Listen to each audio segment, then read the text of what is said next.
Seorang makmum perempuan berdiri di belakang imam.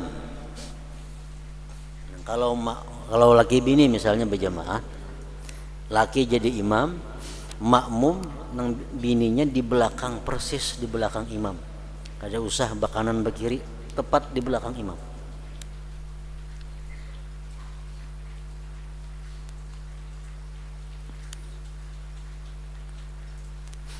Jika perempuan itu berdiri di samping imam, kanan atau kiri, maka hal itu tidak memudaratkan. Artinya kada merusak sembahyangnya, kada, tetapi menyalahi sunnah.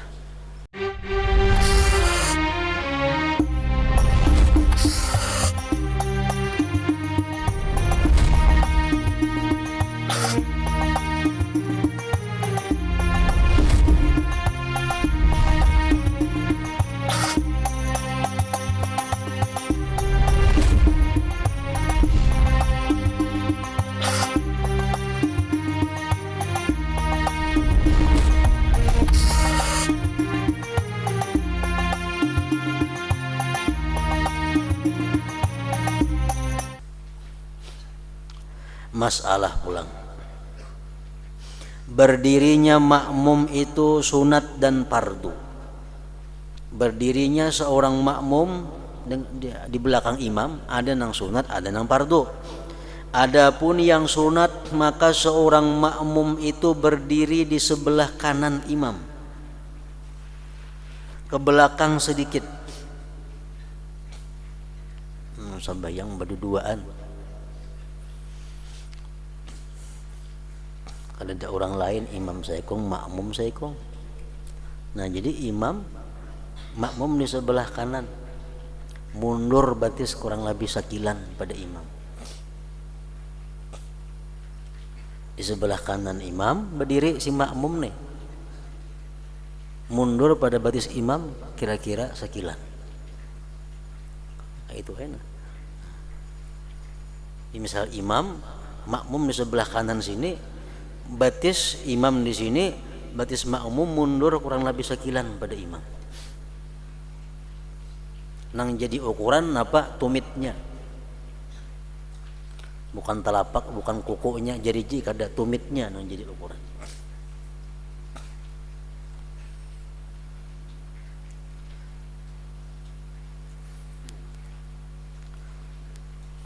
Kalau si makmum ini berdiri di belakang imam, nang sorangan nih di belakang imam atau di sebelah kiri imam, makruh. Dan ada yang mengatakan kada dapat pahala jamaahnya, kecuali tempatnya halus, tempatnya sempit, kada muat berdua. Seorang makmum perempuan berdiri di belakang imam. Kalau laki bini misalnya berjamaah, laki jadi imam, makmum nang bininya di belakang, persis di belakang imam. Kada usah bakanan bekiri, tepat di belakang imam.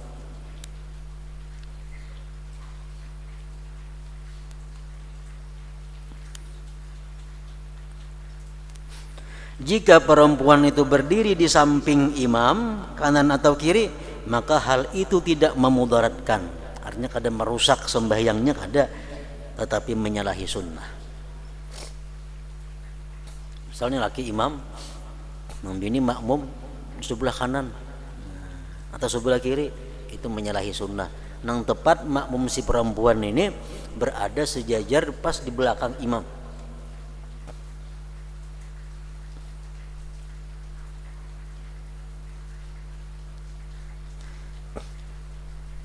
Jika bersama perempuan itu terdapat seorang laki-laki, maka laki-laki itu berdiri di sebelah kanan imam dan perempuan itu di belakang si laki-laki itu. Ini misal imam, anak laki-laki ada seekong, walaupun belum balik, kada jadi masalah, sebelah kanan, kira-kira sekilan mundur batis pada abahnya, pada imam. Nah, di belakang anak laki-laki ini kina umatnya berdiri. Jangan di belakang imam, di belakang nang laki-laki, di belakang anak laki-laki itu. di belakang makmum.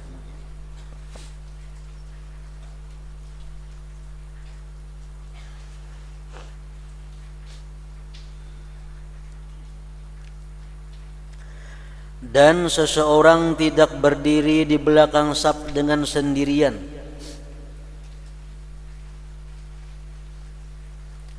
tetapi ia masuk ke saf bakajal. Misalnya kita masuk ke masjid, saf orang sudah hibak, pas datang kita menyaurangan, bakajal lompat, jangan saurangan hakun di belakang. Tetapi ia masuk ke saf, atau ia menarik seseorang kepada dirinya dari saf itu, minta bantu, minta gani'i di belakang. Syaratnya menarik itu pertama sudah takbiratul ihram kita nang di belakang nih, Allahu Akbar. Hanya gatuk nang di muka. Pengertian tarik itu digatuk, ditarik bang, digatuk. Satu syaratnya nang di belakang sudah takbiratul ihram. Nang kedua syaratnya kita menyangka dalam hati orang ini kada terganggu dengan kita gatuk itu. Nang ketiga, orang nang kita gatuk nih orang nang berilmu dengan tata cara mundur sembahyang kayak apa.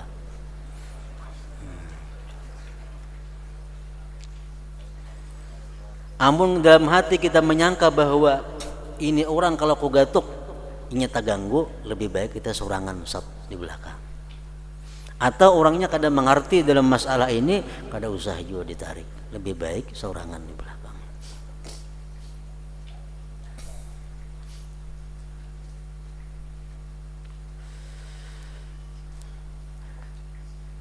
Jika ia berdiri sendirian maka salatnya sah namun makruh.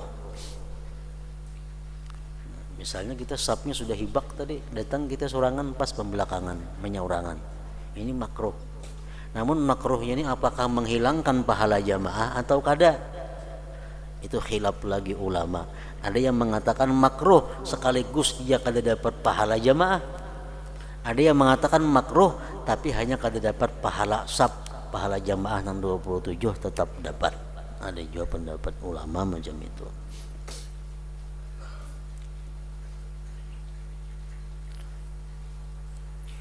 Jadi kalau kita sembahyang mempunyai lawan imam berduaan, laki-laki sama laki-laki, imam makmum sebelah kanan, datang saya kong ada orang tadudi, nang tadudi ini berandak ke sebelah kiri imam, sejajar lawan nang sebelah kanan. Jadi imam tengah-tengah, sebelah kanan ada, sebelah kiri ada. Begitu takbir nang sebelah kiri ini Allahu Akbar, hanyar kedua-duanya mundur.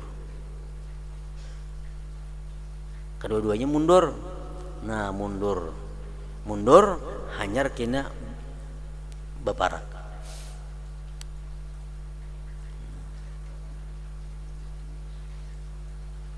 Boleh juga di kanan sekong, di kiri sekong.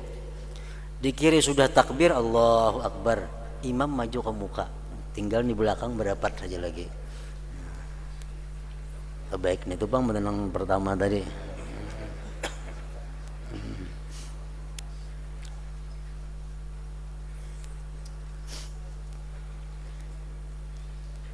Jadi nang orang kedua ini jangan hendak berdiri di sebelah kanan mengawani kawan, jangan.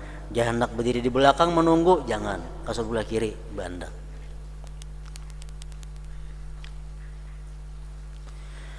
Adapun fardu maka menyambung saf, yaitu ada ikatan yang menggabungkan antara makmum dan imam karena keduanya dalam satu jamaah.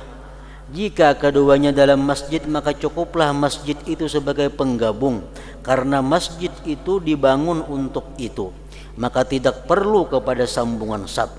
Tetapi makmum itu mengetahui perbuatan-perbuatan imam.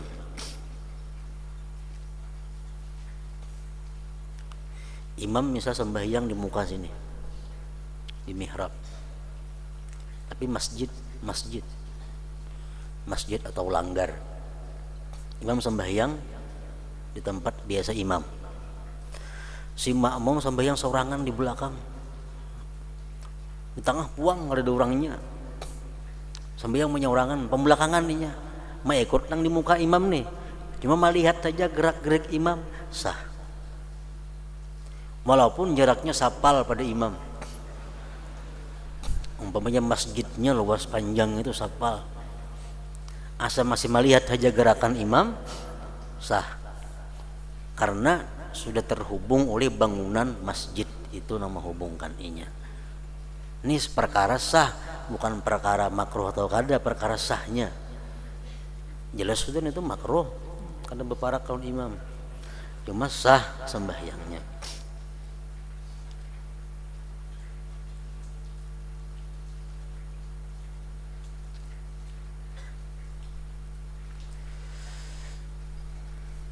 Abu Hurairah radhiyallahu anhu salat di bagian luar masjid dengan salat imam.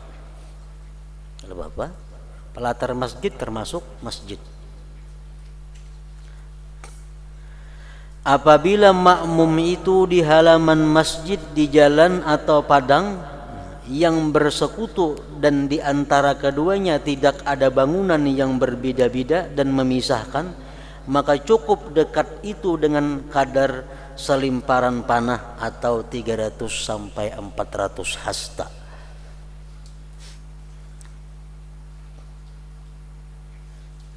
Dan dengannya cukup sebagai pengikut.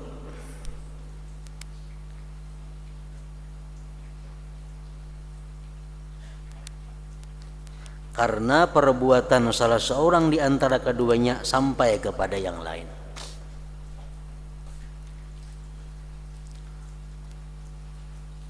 Ini orang sembahyang, yang satu di masjid, yang satu di luar masjid. Berapa jarak nang boleh inya mengikut imam? Kalau di tengah-tengah ini kosong. Kalau orangnya hibak walaupun berapa kilometer kada jadi masalah, kan ada sap-sapnya, ini kosong. Imam sembahyang orang berjamaah di sini, sasap dua sap di sini, inya sembahyang di kartak sana umpamanya. Itu dihitung, kalau masjid dihitung dari ujung masjid lawan inya berdiri, adakah 300 hasta? Kalau lebih pada itu ada sah. Menghitung dari ujung masjid, bukan dari ujung sab, kada.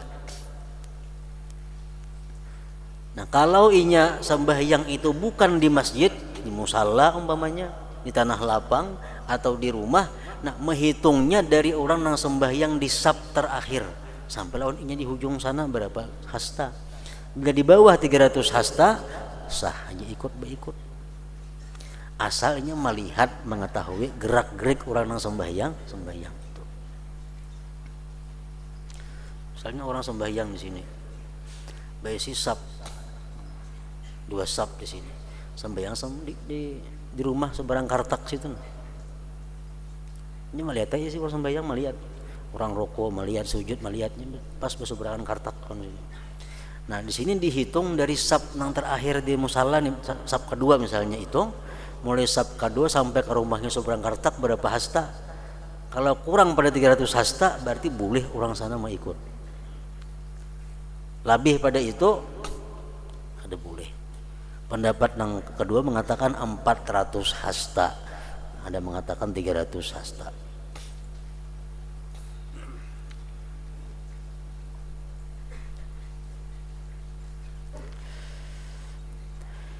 Disyaratkan apabila makmum berdiri di serambi tengah rumah di sebelah kanan atau kiri masjid, sedangkan pintunya menimpil terhadap masjid itu, maka syaratnya adalah dipanjangkannya saf masjid di dalam serambinya tanpa terputus sampai ke serambi tengah itu. Kemudian sahlah salat orang yang ada di dalam saf itu dan orang yang di belakangnya, bukan orang yang di depannya.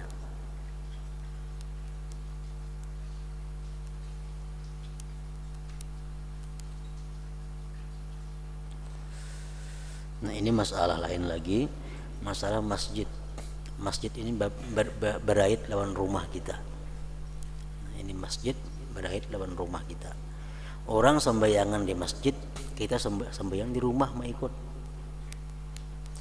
Nah, itu boleh aja, cuma asal sab ini berait sampai ke rumahnya. Nang di samping. Nah, sab ini berait sampai ke rumahnya itu. Nah, ini boleh sembahyang di rumah.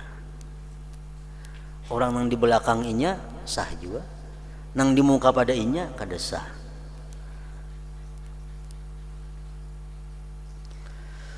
Disyaratkan apabila makmum berdiri di serambi tengah rumah, di sebelah kanan atau kiri masjid, sedangkan pintunya menimpil terhadap masjid itu, maka syaratnya adalah dipanjangkannya saf masjid di dalam serambinya tanpa terputus sampai ke serambi tengah rumah itu. Kemudian sahlah salat orang yang ada di dalam saf itu dan orang yang di belakangnya, bukan orang yang di depannya. Maka demikianlah hukum bangunan-bangunan yang beraneka macam. Adapun satu bangunan dan satu halaman, maka seperti tanah lapang atau padang tadi. Di tengah hutan misal, di tengah lapang, kita sembahyang mengikut imam, itu jarak kita dengan imam atau jarak kita lawan saf nang terakhir jangan lebih pada 300 hasta. Sembahyang di tanah lapang, kita menyaurangan di belakang, sah aja asalkan jarak kita berdiri lawan imam atau lawan saf nang di belakang imam kada sampai 300 hasta. Kalau di masjid kada jadi masalah tadi. Nah, hingga situ mas'alatun ay hadhihi mas'alatun. Ya ayyuhal minhu syafa'atan sallu alaihi wa sallimu taslima.